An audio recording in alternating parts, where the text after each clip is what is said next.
अब भुगतना पड़ा है। और ऐसा मैं क्यों कह रहा हूँ, चलिए देखते हैं। आज की कहानी की शुरुआत होती है नोरा नाम की लड़की से, जो अपने पिता के साथ रॉक क्लाइंबिंग कर रही है। उसका ये पैशन है और ये पैशन को पूरा करने के लिए उसके पिता बखूबी उसका साथ दे रहे हैं। और ऊपर पहुंचने पर उन्होंने बताया कि तुम्हें सामने वाली पहाड़ी पर कुछ देखा? तो नोरा ने कहा कि नहीं, वहाँ ऐसा क्या है। उन्होंने जवाब में कहा कि वहाँ पर शायद तुम्हें ट्रॉल्स दिखे, वो शक्तियाँ जो आज से कई साल पहले विलुप्त हो चुकी हैं, पर कुछ लोगों का मानना है कि उन्हें आज भी देखा जा सकता है। दरअसल एक रोज की बात है जब सारे ट्रोल यानी कि कुछ ऐसे क्रिएचर जो कि बौने होते हैं, जब वो सभी पार्टी करके घर लौट रहे थे तो उन्हें पता ही नहीं चला कि कब सुबह हो गई। और जैसे ही उन पर सूरज की किरणें पड़ी वो सभी पत्थर के बन गए और गायब हो गए। अगर तुम अपनी मन की आंखों से देखोगी तो वो तुम्हें सामने वाले पहाड़ पर जरूर दिखेंगे।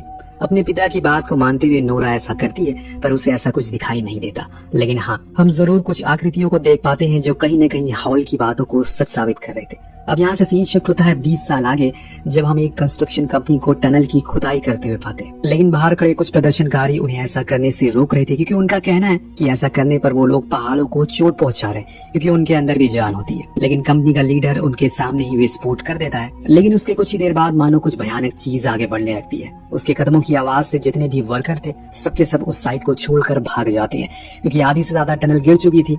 ये हादसा इतना बड़ा था कि शहर के जनरल को भी इस बारे में इत्तला किया जाता है। जो कुछ साइंटिस्ट की रिसर्चर की टीम थी साथ में मीटिंग में बैठते हैं, जिसमें हम नोरा को भी देख पाते हैं, क्योंकि अब वो एक बड़ी डायनोलॉजिस्ट बन चुकी है। उसका काम है डायनासोर की प्रजातियों की खोज करना और पता लगाना कि आखिर उस दिन ऐसा क्या हुआ था जिससे एक ही बार सारे लोग विलुप्त हो गए। खैर, जनरल इस बारे में सभी से बात करते हैं। कुछ का कहना था कि शायद धमाके की वाइब्रेशन के कारण जमीन धंस गई होगी, कुछ का कहना था कि शायद भूकंप आया होगा जिसके कारण जमीन खिसक चुकी है। पर नोरा साफ साफ कहती है कि आप लोगों को दिख नहीं रहा है कि वो किसी के फुटप्रिंट है। अब उसकी ये बात सुनकर सभी लोग उस पर हंसने लगते हैं। इतने में वहाँ पर एक लड़की आकर उन्हें एक वीडियो दिखा दी है, जिसमें ये साफ दिख रहा था कि जिस समय पर यह हादसा हुआ उसी समय कोई बड़ा सा दायित्व उस जगह से बाहर निकला, जंगलों के रास्ते में चला गया, पर साफ साफ दिखाई नहीं दे रहा है। उसकी इस वीडियो ने सभी के मन में एक अंदेशा डाल दिया कि आखिर ये चीज क्या है। सीन शिफ्ट होता है एक ओल्ड कपल पर, जो आराम से वादियों के बीच में अपना समय बिता रहे थे। तभी उन्हें ऐसा महसूस हुआ मानो जैसे धरती कांप रही है, हर चीज गिरकर टूटने लगी। इसीलिए वो फौरन घर में बने तय खाने में जाकर छुप जाते हैं। पर जब बाहर निकले तो देखा कि उनका घर तो है ही नहीं। ऐसा लग रहा है कि मानो कोई उसे अपने साथ ले गया। इस चीज की खबर बाहर स्टेट डायरेक्टर को दी जाती है, जो नोरा को भेजते हैं तहकीकात करने के लिए।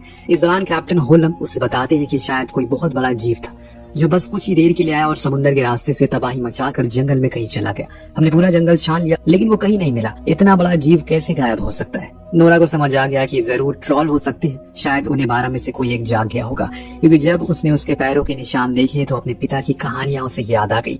हालांकि उसे इन चीजों पर यकीन नहीं है, लेकिन जब सब कुछ उसके सामने है तो उसे भी यकीन करना ही पड़ा। उसी को खोजने के लिए ये लोग उस जगह के आसपास सारी जगहों को थर्मल पावर से भी चेक करते हैं, पर कुछ भी ऐसा निशान नहीं मिला जिससे ये साबित हो सके कोई यहाँ पर आया था। अब नोरा को अपने पिता के घर जाना पड़ा, जो पहाड़ों के बीच में रहते थे और अपने काम को लेकर इतना फोकस्ड है, उन्हें अपना कुछ ख्याल नहीं था। यहाँ तक कि वो अपनी पैंट तक पहनना भूल गए थे। पर उन्होंने इस बीते सालों में सिर्फ ट्रॉल के ऊपर रिसर्च की, इसीलिए नोरा को लगा कि उन्हें बेहतर इस केस के बारे में और जानकारी ले सकती है। जब ये सभी उनके घर में घुसे तो चारों ओर बस ट्रॉल की तस्वीरें, पेपर कटिंग और कुछ नाजीज के टाइम के आर्टिकल छपे थे।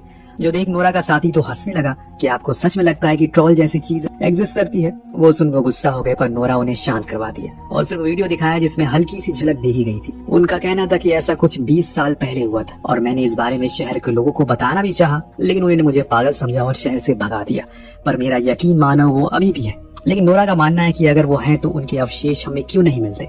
आखिर हम कैसे यकीन करें कि वो है? तो नोरा के पिता हार्वर्ड कहते हैं कि उनके अवशेष है यही कहीं आसपास, हमें दिखाई नहीं दे रहे हैं बस। अब ये लोग उन्हें लेकर उसी जगह पर जाते हैं जहाँ आखिरी बार ट्रॉल के पैरों के निशान देखे गए थे। वही हार्वर्ड हर चीज को देखता है और बड़े ही यकीन के साथ कहता है कि वो यहीं पर। लेकिन कैप्टन के साथ साथ अब नोरा को भी लगने लगा है कि उसके पिता पागल हो चुके हैं। आखिर जिस चीज का कोई वजूद ही नहीं है उस पर कोई कैसे यकीन करे? लेकिन हार्वर्ड को खुद पर भरोसा है। इतनी वहाँ पर बादल आना शुरू हो जाते, जिसके साथ ही हवा में एक अजीब सी गंध घुल जाती है कि इतने में नोरा के पीछे कोई आता है। जी हाँ दोस्तों, ये ट्रॉल था जिसने सिर्फ अपनी आंखें ही खोली और उसी को देखकर इन सब की आंखें फट जाती है। वो उसी पहाड़ पर सो रहा था, लेकिन इन लोगों ने उसे नींद से जगा दिया और अब वो अपने पैरों पर खड़ा हो गया। ये लोग जल्दी से हेलीकॉप्टर में बैठकर वहाँ से भाग जाते हैं। जब इस चीज की वीडियो हर तरफ फैल जाती है तो लोग में डर पैदा होता है। इंटेल सर्विस को भी अब नोरा की बातों पर यकीन हो गया, ये भी कि वो मान गए कि वो बड़े पैरों वाले निशान वाला यही दायित्व था।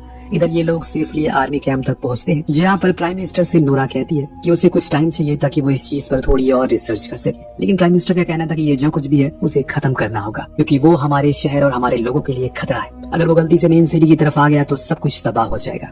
लेकिन हार्वर्ड इस बात से नाराज थे क्योंकि वो इसमें ट्रोल की कोई गलती नहीं है, वो तो आराम से सो रहा है। लेकिन इंसानों को ही खुजली थी ज्यादा डेवलपमेंट करने की और अब वो जाग गया है। लेकिन प्राइम मिनिस्टर किसी की नहीं सुनते, यहाँ तक कि वो ये भी कह देते हैं कि अब नोरा का काम यही खत्म हो चुका है, इसीलिए बेहतर है कि अब वो अपने पिता के घर वापस चली जाए क्योंकि आगे ये कार्रवाई अब आर्मी करेगी। उन्होंने अब पूरी तैयारी शुरू कर दी, किसी भी तरह करके उसे मार गिराना है। लेकिन नोरा और हार्वर्ड को पता था ऐसा करके वो तबाही को अपनी ओर मोड़ रहे, इसीलिए उन्हें कैप्टन से कहा कि वो उन्हें भी अपने साथ ले चले। वो जरूर कुछ न कुछ तरीका निकाल लेंगे जिससे ट्रोल को भी कोई नुकसान न हो और यहाँ के आम लोगों को भी। बड़ी देर समझाने बुझाने के बाद आखिरकार कैप्टन मान जाते हैं और इन्हें अपने साथ ले जाते हैं, जहाँ हम देख सकते हैं कैसे आर्मी तैयार होकर उस जगह बैठी है ताकि जैसे ही वो उन्हें हल्का सा दिखे वो उसे नष्ट कर दे। उन सभी ने नाइट विजन पहन रखे हैं जिससे इन्हें दूर से आता हुआ ट्रोल नजर आता है। फिर क्या था, ये उस पर बड़ी बड़ी मिसाइलें दागना शुरू करते हैं, उसे वो भी गुस्से में आ जाता है और फिर आर्मी की सभी ट्रक टैंक को नष्ट कर देता है। उसकी त्वचा इतनी कठोर होती है किसी भी असला बारूद पर उस पर कोई असर नहीं हो रहा था। हालांकि आर्मी ने पूरी कोशिश की पर उन्हें भी यकीन हो गया कि इस पर कोई असर नहीं होगा, इसलिए वो वहाँ से पीछे हट जाते हैं। तब हार्वर्ड वहाँ उस ट्रोल के करीब गया, उससे बात करने की कोशिश की, जो देख उसे भी लगा कि कोई तो है उसे जो समझता है। वो रुक गया, उन्हें सुनने लगा। ये देख हार्वर्ड बहुत खुश होता है, कम से कम वो प्रकृति के इन अनमोल चीजों को समझ तो पा रहा है। लेकिन दोस्तों तभी आर्मी इसी का फायदा उठाकर उस पर फिर से शूट करने लगती है, जिससे होता ये है ट्रोल भड़क जाता है और तेजी से पीछे की ओर मुड़ता है। इसी चक्कर में उसका पैर हार्वर्ड को लग जाता है और इसमें वो बुरी तरह घायल हो चुके थे। हालांकि इसके बाद ट्रोल वहां से चला गया, लेकिन हार्वर्ड अब अपनी आखिरी सांसें गिन रहा है। उसकी ऐसी हालत को देखकर उसकी बेटी को खुद के इमोशन को रोक नहीं पाती और वहीं रोने लगती है। तब हार्वर्ड उसे बस दो ही शब्द कहता है, जिसमें पहला था द पैलेस और दूसरा था होम। इसके बाद वो अपना दम तोड़ देते हैं। अब नोरा को कुछ समझ नहीं आया कि उसके पिता के कहे हुए शब्दों का क्या मतलब है, लेकिन इतना तो वो जान गई है कि उन्हें पता है कि कैसे ये सब रोका जाए। इस बात का पता लगाने के लिए नोरा कुछ पुरानी किताबों को देखना शुरू करती है जो उसके पिता ने लिखी थी। उसमें एक बड़ी ही जानकार चीज जानने को मिलती है। असल में उसे एक फोटो मिली जो कि चर्च की थी, जिसके बाहर कुछ पत्थर रखे हुए थे। वहाँ के लोगों का मानना था कि ट्रोल को चर्च में बजने वाली घंटियां बिल्कुल पसंद नहीं है और इसीलिए वो हमेशा उस पर पत्थर फेंका करते हैं, जो लोगों को आज भी इकट्ठा करके रखती है। इसीलिए नोरा चाहती है हमें उसे बेल से भगाना चाहिए। अब ये सुन पीएम उसकी बात को नकार देते हैं, लेकिन जब कैप्टन बताता है कि हमारे सारे एडवांस हथियार फेल हो चुके हैं, इसीलिए हमें एक बार उसकी बात को आजमाना चाहिए, हो सकता है कि इसका कोई फायदा हो जाए। अब नेक्स्ट सीन में हम एक चिल्ड्रन पार्क को देखते हैं जहाँ पर सब कुछ अच्छा चल रहा है, लेकिन तभी वहाँ खतरनाक धमाका महसूस होता है। जी हाँ दोस्तों, वो आ चुका है।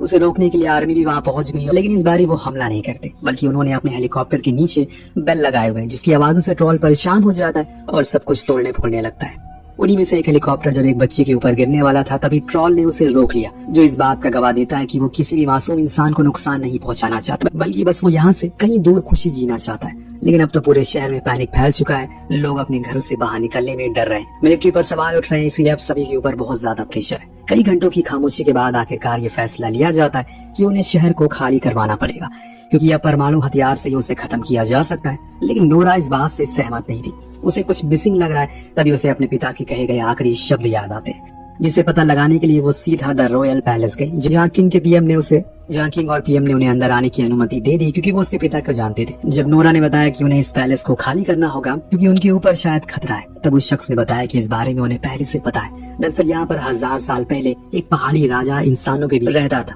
जिसकी सभी पूजा करते थे। लेकिन प्रिंस सेन को ये चीजें पसंद नहीं थी, क्योंकि वो चाहते थे कि सब लोग जीसस के सामने प्रे करें। इसीलिए उन्होंने एक करके सभी ट्रोल के परिवार वालों को खास तरीके से मरवा दिया, फिर उनके अवशेष यहाँ रख दिए, जिसकी तलाश में तुम्हारे पिता हमेशा से थे। जब नोरा उस जगह पर बने एक तहखाने को देखती है तो उसके होश उड़ जाते। वहाँ पूरे ट्रोल के परिवार के कंकाल पड़े थे। और इसके बाद पीएम ने बताया कि जमाने के प्रिंस ने सिर्फ एक बच्चे को छोड़ दिया था, हो सकता है कि वो अब बड़ा हो गया और अपने घर वापस लौटने की कोशिश कर रहा हो। इस बीच नोरा उन कंकालों को देखने के लिए उस पर टॉर्च मारती है, तो वो पत्थर के होने लगते हैं, जिससे उसे अपने पिता की कही हुई बात याद आती है, कैसे वो सूरज की किरणों के संपर्क में आते ही पत्थर के बन जाते हैं। यानी कि रोशनी उनकी दुश्मन और अंधेरा उनका दोस्त है। अब उसका साथी कहता है कि हमें तो उसे कई बार रोशनी में भी देखा। तब नोरा कहती है कि नहीं, उस समय सूरज नहीं था, घने बादल थे।